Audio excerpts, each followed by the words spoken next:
Remember New York in the 70s? Hmm. Gritty streets, disco fever, and a night where the city went completely dark. Yeah. We're diving into the 1977 blackout, an event that exposed the fault lines of a city on the brink. Yeah, it wasn't just the lights going out, it was like all of New York's simmering tensions, its economic woes, its social divides suddenly boiled over. Okay, so set the scene for us. It's July 13th, 1977. What makes this night a tinderbox ready to ignite? Imagine a city baking under a brutal heat wave, temperatures pushing 90, humidity thick enough to cut with a knife. People are restless, tempers are short. And then just before 9:30 p.m., a series of lightning strikes hits a power substation up on the Hudson River. And this is where Con Edison, the city's power company, enters the picture, right? They're the ones who are supposed to keep the lights on. Exactly. And they had procedures in place for just such an event. The system operator on duty that night, a guy named William Jurith, could have isolated the damaged lines, prevented the overload from spreading, but under pressure, he hesitated. A hesitation with citywide consequences. A domino effect, really. One overloaded line after another until, boom, the whole grid collapses. It's 9:27 p.m. blackout millions plunged into darkness. I bet that was terrifying. You had people stuck in elevators, subways stalled underground. Imagine being on the 107th floor of the World Trade Center, like Ivy Stevens was, and suddenly the dazzling cityscape vanishes. It wasn't just the darkness, it was the unknown.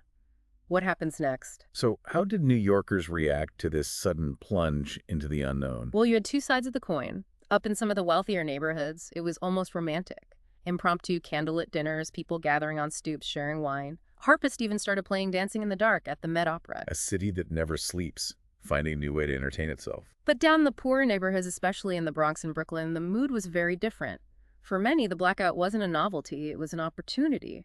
Within minutes, the looting began. And this is where the story takes a darker turn. It does think smashed storefronts, gangs moving through the streets, trucks being used to ram open metal gates. There's this story of a middle-aged woman standing outside a clothing store pleading with the looters. They work so hard, don't do it. But her words are lost in the frenzy. It's hard to imagine that kind of desperation and lawlessness taking hold so quickly. And it wasn't just random chaos. There were accounts of gangs working systematically stripping stores bare, almost like they'd been waiting for this moment. In Bushwick, Brooklyn, it was especially bad. They even used trucks to haul away furniture, TVs, anything they could get their hands on. A city already grappling with social and economic problems suddenly facing this eruption of violence. It must feel like a scene from one of those gritty 70s movies. It's no wonder those films resonated. The city was living that reality. One radio reporter in Harlem said people were grabbing anything, running around laughing. It was like they were suddenly free. A chilling observation, isn't it? The sudden freedom found in the breakdown of order. And amidst this chaos, you have the police trying to maintain some semblance of control. What was the response like? Overwhelmed, to put it mildly. The NYPD was already stretched thin thanks to budget cuts and low morale. Remember, this just a few months after the police union's infamous Fear City campaign. Remind us about that campaign. It was a pretty controversial tactic, wasn't it? It was. They were protesting layoffs and trying to pressure the city for better funding. So they printed up these pamphlets with a skull on the cover, warning tourists about the dangers of New York. Welcome to Fear City, it said, predicting rampant crime, basically saying the city was on the verge of collapse. And then the blackout happens, almost like their predictions came true. How did that impact the perception of the city? It fed right into the narrative, didn't it? Suddenly, Fear City wasn't just a union scare tactic, it was happening on live TV. And the media was right there to amplify that narrative. Especially Rupert Murdoch's New York Post. He'd just taken over the paper, and his tabloid style was all about sensationalism, law and order. The blackout was a gift, 24 hours of terror.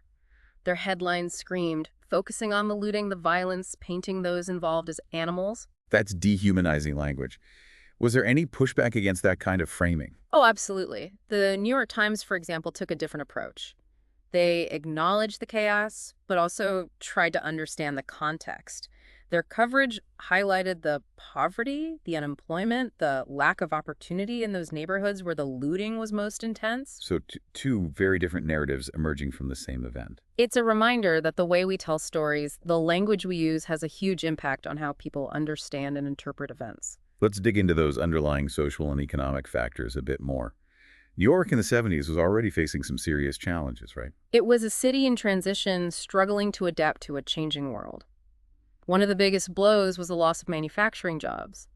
New York had been an industrial powerhouse, but those jobs were disappearing, moving overseas, leaving behind unemployment and poverty. And that economic hardship wasn't evenly distributed, was it? Not at all. It hit the city's Black and Hispanic communities the hardest, and it was compounded by another trend, white flight. As crime rates rose and the quality of life declined, middle-class families fled to the suburbs, taking their tax dollars with them.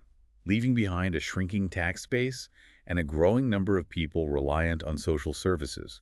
A recipe for disaster, really. It put a huge strain on the city's resources, less money for schools, for sanitation, for the police, and that in turn led to further decline, creating this vicious cycle.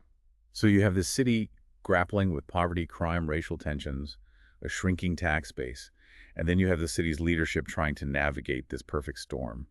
You mentioned John Lindsay earlier, the mayor who was often labeled a limousine liberal. What does that term even mean? It was a way of criticizing liberal politicians who were seen as out of touch with the working class, more concerned with the needs of the elite. Lindsay was a charismatic guy, but he was often criticized for being more interested in symbolic gestures than in addressing the city's very real problems. And his successor, Abraham Beame, faced an even tougher situation, didn't he? Beam inherited a city on the verge of bankruptcy. He was forced to make drastic cuts to essential services, which further alienated city workers, especially the police and fire unions.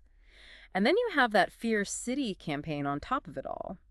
It created this climate of fear and distrust that made it almost impossible to govern effectively. So by the time the blackout hits, New York is a city that's already feeling pretty beaten down. And then you have that iconic phrase uttered by Howard Cosell during a televised Yankee game just a few months later, "The Bronx is burning." A casual comment that became a symbol of the city's decline. It captured this national perception of New York as a place of chaos, of decay, of a failed urban experiment. And that perception wasn't helped by those gritty 70s films we mentioned earlier, Taxi Driver, Death Wish, The Warriors.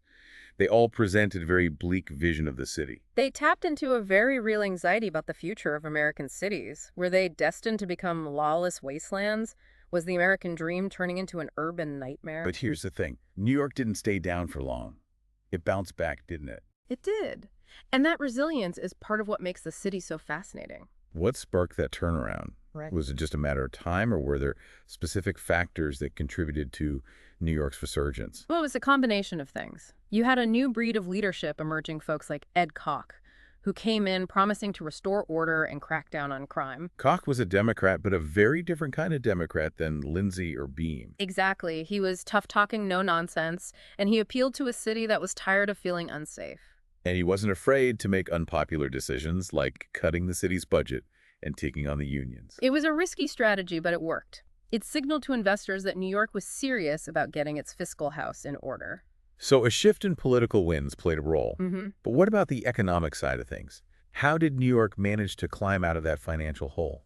Part of it was timing. The national economy started to recover in the early 80s, and that helped. But New York also made some shrewd moves, like offering tax breaks to attract businesses and developers. And that's where the story of Donald Trump and the Commodore Hotel comes in. Ah, yes. The Commodore, this once grand hotel that had become a symbol of urban decay, Trump saw an opportunity where others saw only blight. And he managed to turn it into the Grand Hyatt, a glittering symbol of New York's revival. But he didn't do it alone, did he? Not at all. He needed the city's help in the form of some very generous tax breaks. It was a controversial move, but it paid off, at least in the short term. The Grand Hyatt became a success, and it helped to kickstart a wave of redevelopment in Midtown Manhattan. So New York's comeback was a mix of political, savvy, economic opportunity, and a bit of good luck. And a healthy dose of that New York grit. The city has always had a knack for reinvention, for bouncing back from adversity. But it's also important to remember that this revival came at a cost, didn't it? Gentrification displacement, a widening gap between the rich and the poor. Absolutely. The story of New York's resurgence is a complicated one. There were winners and losers, and the same tensions that erupted during the blackout, those social and economic disparities, they're still present today. It's a reminder that progress is never a straight line. It's messy, it's uneven, and it often creates new problems even as it solves old ones. And that's what makes the story of the 1977 blackout so relevant today. It's not just a historical curiosity, it's a cautionary tale, a reminder of what can happen when a city's infrastructure crumbles, when its social fabric frays, when its leadership fails to address its most pressing problems. Well, what does this all mean? What are the key takeaways from this deep dive into darkness? I think it reminds us that cities are complex organisms. They're vulnerable to shocks, but they're also incredibly resilient. They're shaped by forces both within and beyond their control. And their fate ultimately rests on the choices we make, the policies we pursue, the investments we prioritize. It's a story that continues to resonate even decades later, and it leaves us with a lot to think about. It does. Did the 1977 blackout mark the death throes of the American urban dream, or was it a necessary catharsis that paved the way for the city's eventual rebirth? A question worth pondering not just for New Yorkers, but for anyone who cares about the future of our cities. And if you enjoyed this deep dive, be sure to subscribe to our podcast for more explorations of history, culture, and the forces that shape our lives. Thanks for joining us. Until next time, keep exploring, keep questioning, and keep diving deep.